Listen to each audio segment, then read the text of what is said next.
आज मी बनवणार आहे ओल्या पावट्याचा भात। तर अगदी बघू शकताय मस्त मोकळा सुटसुटीत असा चमचमीत ओल्या पावट्याचा भात तयार झालेला आहे। खायला तर एकदम मस्त लागतो आणि अगदी झटपट असा तयार होतो। तर एकदा नक्की अशा प्रकारे ओल्या पावट्याचा भात करून बघा, मस्त लागतो। ओल्या पावट्याचा भात करण्यासाठी इथं मी 1 वाटी बिर्याणीचा लांब दाण्याचा तांदूळ घेतलेला आहे। तुम्ही कोणतेही आवडीनुसार तांदूळ वापरू शकता। सगळ्यात पहिला आता तांदूळ आपण पाण्याने स्वच्छ धुवून घेऊ। तांदूळ स्वच्छ धुवून घेतल्यानंतर यामध्ये पाणी घालू आणि 10 मिनिटांसाठी तांदूळ भिजत ठेवू।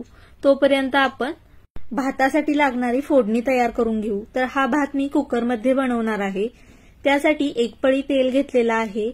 तेल गरम झाल्यानंतर दालचिनीचा तुकडा, तमालपत्रीचे पान, 2 लवंग, अर्धा चमचा जिरं, अर्ध चक्री फूल घेतलेला आहे। आता हे खडे मसाले थोडे तेलामध्ये परतून घेऊ। जास्त परतायचे नाहीत, नाहीतर करपतात। तर थोडेसे खडे मसाले परतून घेतल्यानंतर यामध्ये 1 मीडियम आकाराचा कांदा उभा चिरलेला घालू आणि कांदा चांगला सोनेरी रंगावरती परतून घेऊ। तर कांदा अगदी मऊसर होई तोपर्यंत सोनेरी रंगावरती मी परतून घेतलेला आहे। यामध्ये आता 1 हिरवी मिरची घालू, अर्धी कट केलेली आहे हिरवी मिरची, आणि 1 चमचा आलं लसूण पेस्ट घालू। आलं लसूण पेस्ट सुद्धा कांद्यासोबत चांगली परतून घेऊ। आलं लसूण पेस्ट परतून घेतल्यानंतर यामध्ये चिरलेला टोमॅटो घालू। साधारण अर्धा टोमॅटो मी चिरून यामध्ये घातलेला आहे। त्याचबरोबर अर्धी वाटी ताजे पावट्याचे दाणे घालू आणि हे पावट्याचे दाणे आता तेलामध्ये चांगले परतून घेऊ। पावट्याच्या दाण्यांना थोडा उग्र वास असतो, त्यामुळे चांगले पावट्याचे दाणे तेलामध्ये परतून घ्यायचे, म्हणजे भात एकदम चवीला मस्त लागतो।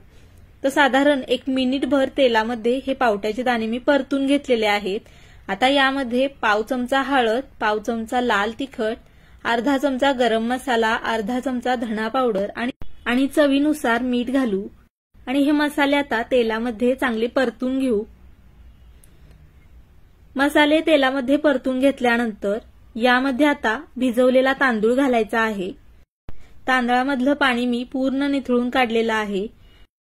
तांदूळ आता मसाल्यांसोबत एकदा चांगला परतून घेऊ।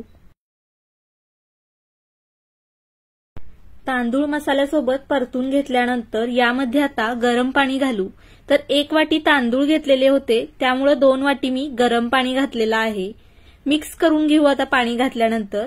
गरम पाणीच घाला, म्हणजे भात झटपट असा तयार होतो आणि मोकळा सुटसुटीत होतो।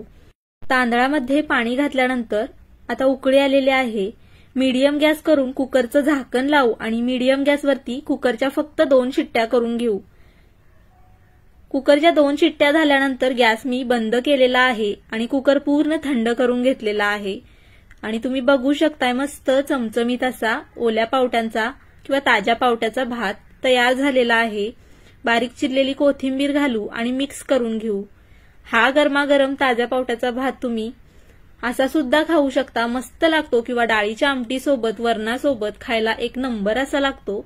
तर नक्की आवडला तर या पद्धतीने करून बघा। तुम्हाला जर व्हिडिओ आवडला असेल तर लाईक आणि शेअर करा। चॅनलला सबस्क्राईब केलं नसेल तर सबस्क्राईब नक्की करा। पुन्हा भेटू अशाच एका मस्त रेसिपी सोबत। धन्यवाद।